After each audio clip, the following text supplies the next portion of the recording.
Well, g'day, Dave. Welcome to the show. It's great to have you here, mate. Great to be here, Peter. So, whereabouts are you right now, man? I usually like to put a graphical location down on someone before we get going. Well, I live in the mountains in Costa Rica. This is my home office. I work out of. My wife and I moved down here about 2 years ago when we started making our living on the internet, and so it's my little studio. I got a little camera back here and a bunch of equipment lying around. It's actually a pretty big mess. If I could move the camera around, I'd show you the awful mess that I work in here. But we live in a big house, nice view out here in the front, and this is where I live most of the year. I'm here, and then sometimes I travel back to the States for seminars and things like this. So Yeah, Costa Rica. Costa Rica. There you go, man. So, what are you working on right now that's taken most of your focus?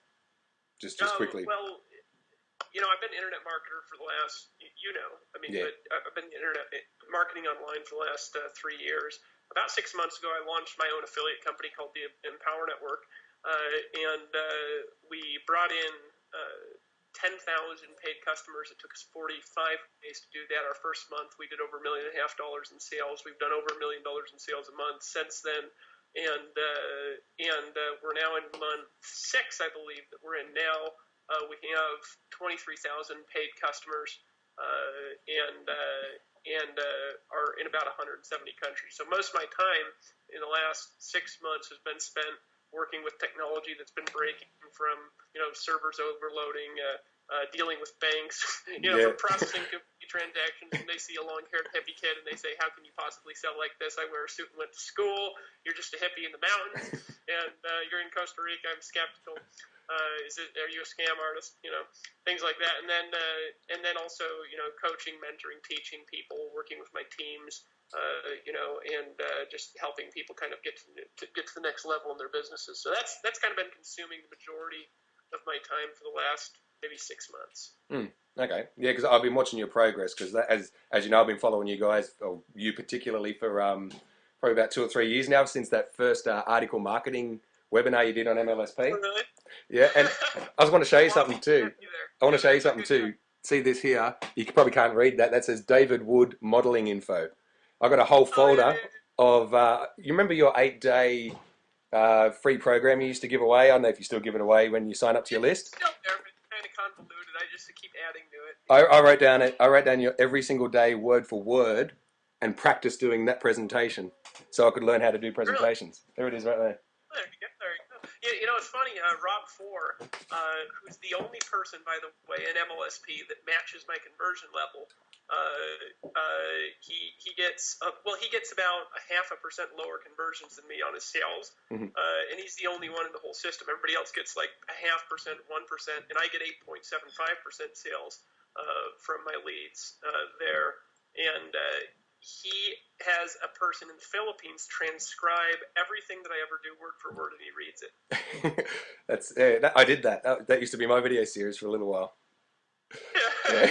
Yeah. I even copied your PowerPoint presentation, but made it my own. Gave it my own names, my own twist. But You were one of about 1,000, so I thought, oh, man, I don't know how to do this, but this guy does. So I'm going to do that. But anyway, man, could you talk a bit about how you got started? Let's go way back. There's a story I want you to share from when your dad took you to your first meeting when you were about 13. Oh yeah. Yeah, You want me to go wait? All right. share, just quickly kind of share that story, but then let's fast forward to you living in a van in Hawaii. There's no quick, but I'm not the master of brevity. It's not my greatest strength. I ramble and sell a lot of shit sometimes. So I've always been a little bit scompus, right? I mean, you know that from getting to know me.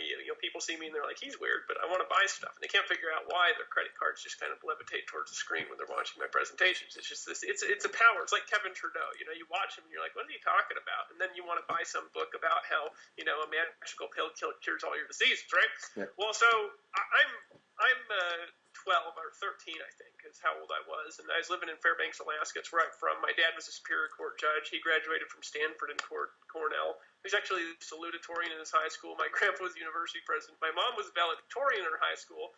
And so I come from like this educated family, right, that like loves education. Of course, I was 13, and I mean, just look at me. I was flunking every single class. I mean, I got, I think, I think I had 8 classes. I got 8 straight Fs. In fact, the only reason I didn't get held back in 8th grade was because my parents elected to, they could do something and override me failing and like manually push me to high school because they didn't want me to get me held back because I was a smart kid. You know, I just wasn't doing anything. I was skipping school every day. So anyways, I'm driving in the car with my dad, about 13, and I'm sitting there with the beanie like this, looking mad like a 13-year-old does, and I'm failing every class. My dad just he gets annoyed, and he kind of blows up. I do it too, but a lot of men do that, where you get agitated and you just say, you just snap out like that.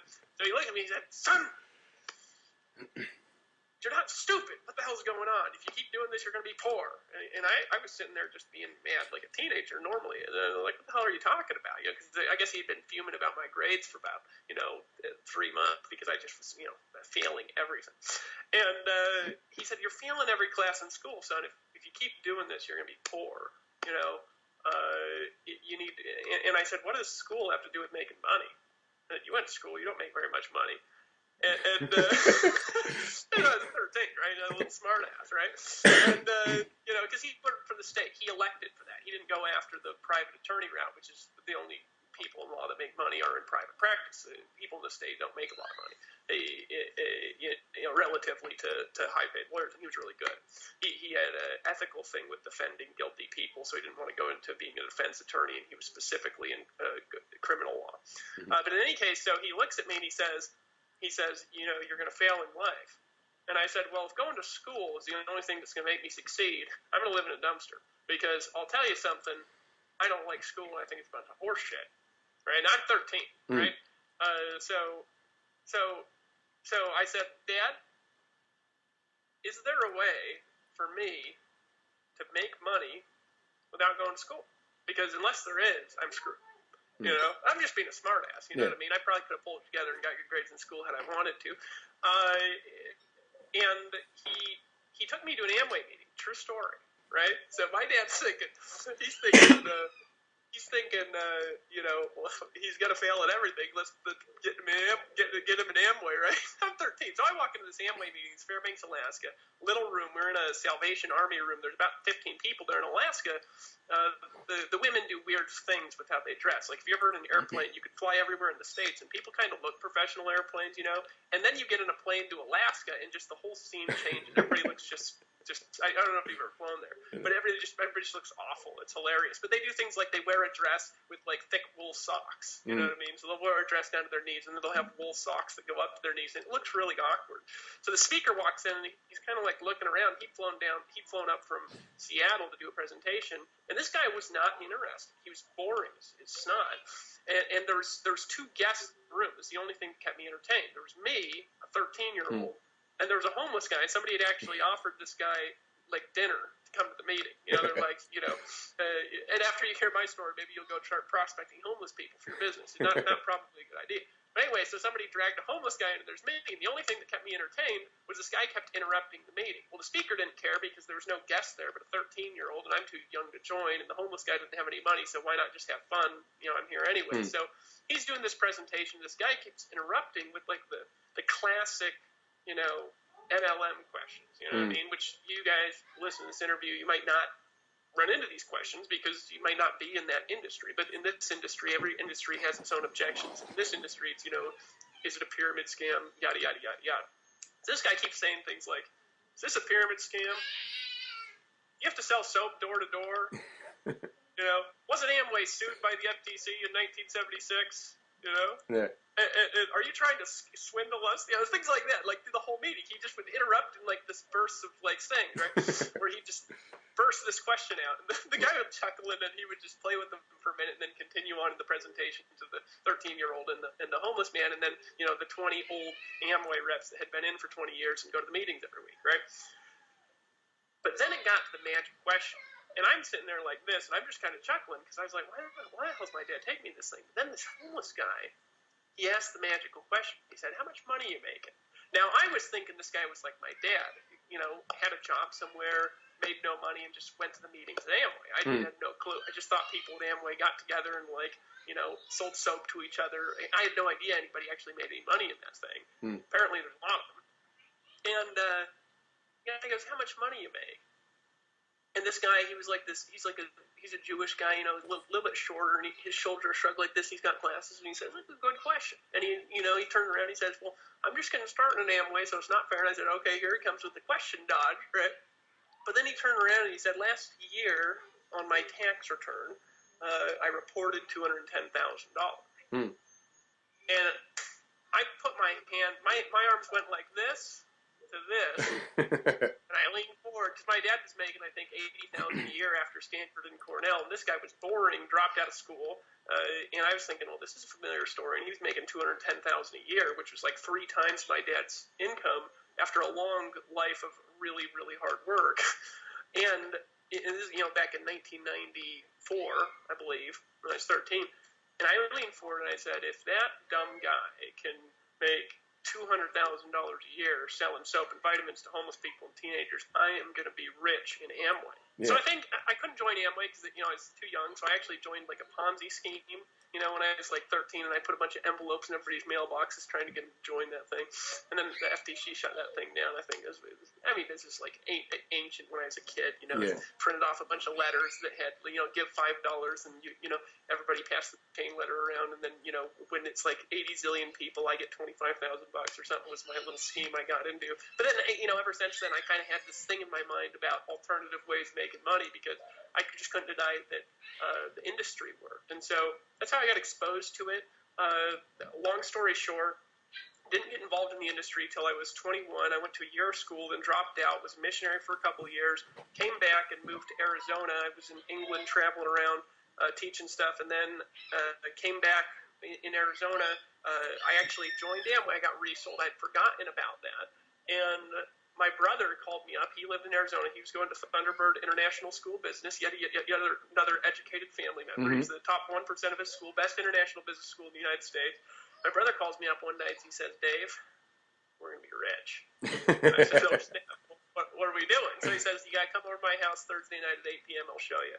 And I was thinking about it like for 2 days, just like wondering. I was thinking about, how are we going to be rich, right? How are we going to be rich? And so I went over to his house and he drew out the Amway plan.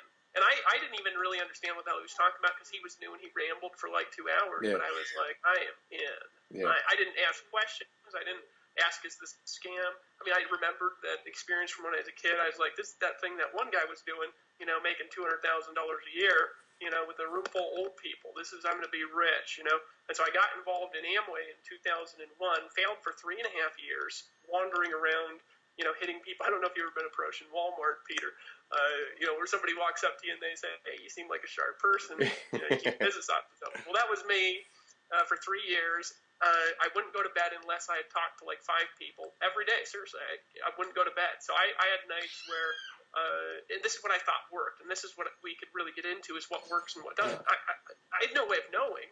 Of course, there's things that are better to do than that, but I had no way of knowing that wouldn't work because I was told it would work, right? So I just assumed it would work because I didn't I called my sponsor. I said, "How do you do it?" It was my brother, and then he said, "Well, let's talk to the upline." I called the rich upline. He says, "What?" I said, "What do you do?" And he says, "Make a list of your family and friends, invite them over." And I said, "I just moved to a new town. I haven't talked to any of my family or friends for 2 years because I was just doing missionary work. So I'm kind of at zero. What do you do if you don't have any family and friends, right? Or if all of them are poor?" And he's like, "Oh, well, go meet people." I said, "Well, where do you meet people?" He's just like, "Well, shopping malls, Walmart. I mean, there's people everywhere, right?" So I didn't go to bars, right, at the time. And so I was like, "Oh, okay." So I got this audio tape. It's by a guy named Bill Hawkins. It's called Prospecting for the 21st Century, old Amway audio. And I listened to it every day for like 2 or 3 months, and it taught me all these lines to say, right? So I used to go into like a Walmart, or I couldn't really go to Starbucks because I had no money, because I was working, I think, a telemarketing job at the time during the day, then wandering around at night hitting people up about Amway. I'd dress in my little suit that I had. It was kind of worn down because I'd been missionary for like 2 years, and I'd walk around in a suit, if you could imagine, yep. Peter, that was me. And I'd just walk up and I'd say, "Hey, you seem like a sharp person." They'd say, "Oh, thanks." Nobody ever is offended by that. They think you're weird, right? Because it is a weird thing to say. If you walk up to a random stranger, you say, "You seem like a sharp person." They're thinking, "Gay or crazy?" But keep going. Or both. Keep going. They're like, stop. And so I used to walk up, "You seem like a sharp person. You keep your business options open." Yeah. And they'd say, as a matter of fact, I do. I'd say, well, let me get your card. And then I'd do that for a couple hours, and then I'd spend maybe half an hour calling people that I'd met maybe a day before, because I would never try to set an appointment the same day. And I'd Mm-hmm. sit down and do it, an hour-long presentation over lunch. And I was just awful.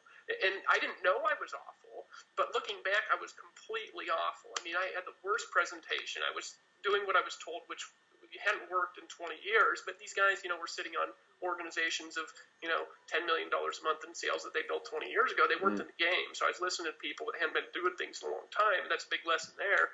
And it just didn't work. I think, 3.5 years later, I had a grand total of about 15 people who used to come to my house on Wednesdays and pick up products, and I had 2 shelves where I had products stacked from the top. Now, this is not a negative reflection on Amway. I like Amway. In fact, if I was going to look out and say, should I join in network marketing, I'm almost tempted one of these days to just join Amway and put 10,000 people in it just to show people it really is irrelevant what you're selling. It's how you sell, right? Because I could do it today without an issue whatsoever. Amway is no different than selling a brand new startup company. It might be a commission level difference. You might make more or less in one or the other, but it's no different than selling coaching. It's no different than selling an info product, an ebook. It's no different than speaking from stage. Selling is selling is selling is selling, right? It just is the same thing. Mm-hmm. So today I could build a team of 10,000 in Amway, and I could probably do it in about 6 months, very easily. Although I don't know if they'd let me do what I would do to build it. It might not be allowed, right? Yeah. Just hold on a sec, they Dave. might get my cussing, right? Yeah, just hold on a sec. Yeah, no worries, man. Guys, can you just take him out back? Take him out back. I got my 2 sons in there. One's 10, one's 3, and our rabbit food is covering the lounge, and yeah, it's also chaos, but that's all right. That's out there now. But I'd say, you're in Australia. yeah, man. Oh yeah, cool. Yeah. No, anyway, yeah, carry on. Sorry to interrupt. No worry. So in any case, I like Amway. I'm not saying this is a negative reflection of Amway. My experience was not successful, but that doesn't mean the company's not successful. They just had their best sales year ever in 2011, actually. The first year they had a $1 billion month in 2011. First time they ever did it. Most of their growth is international in Asia and some of the countries that haven't had network marketing in it for a long time. But they're still growing. 70 years, you can't challenge that. So it's not negative Amway. Just looking back, obviously I didn't know what I know now.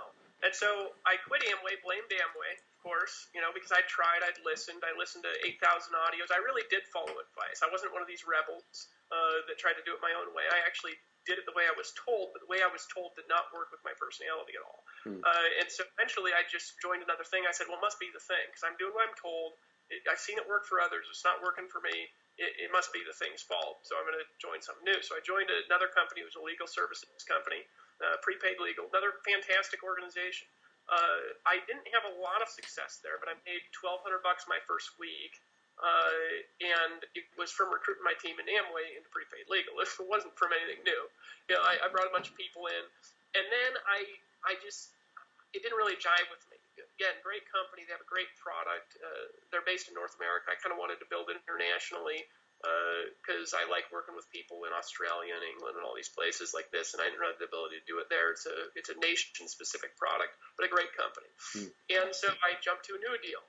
That didn't work. Blame that deal. Jumped to a new deal. That didn't work. Blame that deal. And then I joined a company that was brand new, right? And this is in 2006, right? So this is all, we're talking, this is like, well, it's 2002 originally when I got in. I said 2001. It was actually 2002 in July. So this is 2006. It's like 4 years of failing, right? And I'm still around. And stuck through that. A lot of people would have quit in year 1. I just kept going and going and going and going and going, and I was tenacious the whole time. I'm tenacious now. I've been tenacious since I was born. I've always been like this. I just didn't know what to do. What kept you going, Dave? So joined a company called, I'll leave the company's name out, actually. They're still around, and I like them, and I'm not involved anymore.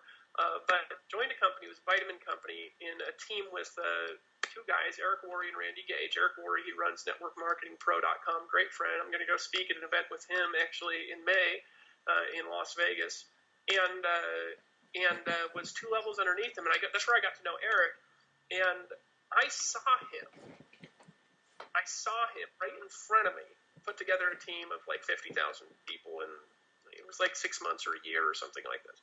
Right in front of me.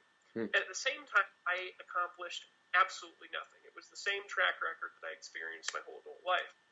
And at the same time, I saw him right in front of my face put together a team of 50,000 people, like he was just pulling cash out of a invisible curtain. It was unbelievable. And so then, rather than saying, well, the company must be working, I knew it wasn't true because I saw him do it from zero, right? And he didn't bring over a team of 10,000. He built it from zero, right? He's a really ethical guy, and he just doesn't do that. And after that, I looked at myself in the mirror and I said, maybe it's my problem. You know, maybe there's something that I'm doing that I'm just repeating, that I learned that doesn't work, that I keep doing, thinking that for some reason it's going to work. And that's what you call living life like it's a lottery. Life is not a lottery, right? There's lotteries in life, and the more successful you become, the more consistent your luck becomes. But life is not a lottery. So I stopped looking at it like a lottery, and I started asking, what am I doing that's causing people to not join, right? Because I like network marketing. I'm still in it. You know, I just built a team of 23,000 people in the last 5 or 6 months or whatever, since October 31st till now. So, what's that, 5 months? And I started questioning the fundamental root causes of why people weren't joining me, what was causing it. And I started analyzing and breaking it down, and I still was building offline, doing everything, you know, meeting people,